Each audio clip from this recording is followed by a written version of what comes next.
Buying right. Lots of people are asking about gold. They have been asking about buying gold for several years.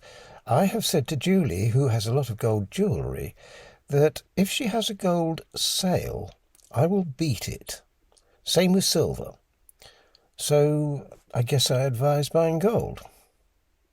Well, yes, but you have to ask why you're buying it. My view is, if you have a lot of investment funds and don't know where to put them, then a large proportion sunk in gold won't be a bad decision. However, I don't tend to invest on a forward basis. I invest what could be said to be backwards. I look at the end result projected and work from there. I also look at every investment from the fundamental truth that you make your money when you buy, not when you sell. That means you need to buy right.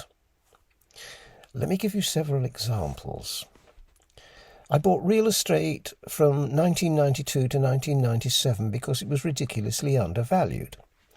I started on the south coast and gradually, over a period of 5 years, worked my way west from Sussex to Devon.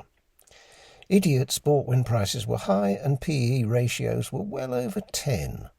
I bought when they were back down at 1. 10 is a fair value. Anything above that is expensive. Anything below is probably good value if prices are rising, but not if they're falling. Long-term readers will be bored to hear that an essential metric is interest rates. If they are low, they can only rise. You don't want that. If they are high, they can only fall. That's what you need. But high interest rates are not enough. They need to be falling. You now have high prices, rising interest rates and a sagging market. That means prices will fall, making any recent purchases lose money. Interest rates are rising, meaning your purchase is going to cost more in the future.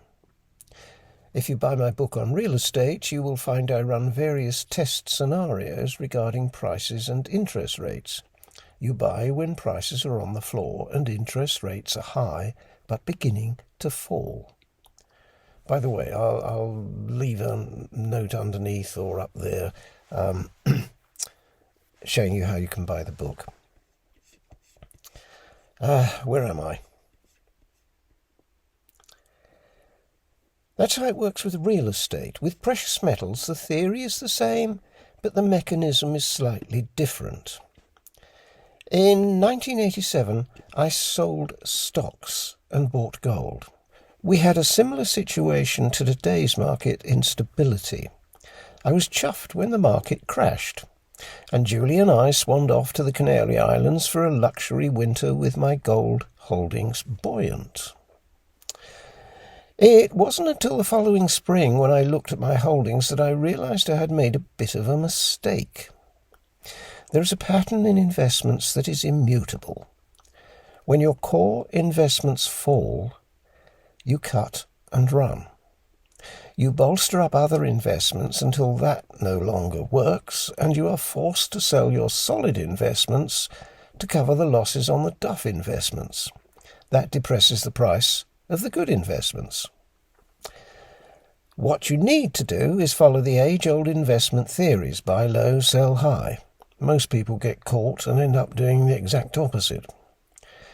You do not buy gold at the beginning of a crash, but after there is blood in the streets. After a big crash, almost no one is left standing. Those who bought gold can at least survive by selling it.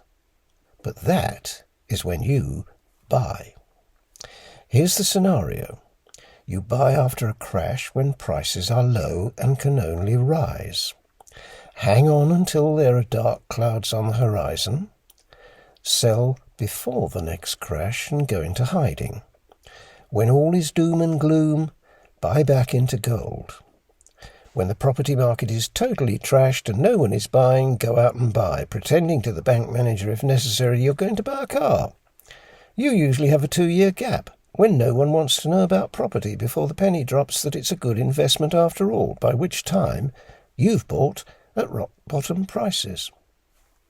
So, should you buy gold just now? We haven't had a crash yet, and folks aren't liquidating positions. And as far as I can see, although there are constant warnings of wipeout, I don't see that at all. Wipeout usually comes when no one expects it. Too many people expect it now, so we are going to have continued wide swings in the markets. Gold will sag when investors are forced to sell their gold to support their other positions. That's when to buy. That is, unless it's different this time. But I'm in no hurry.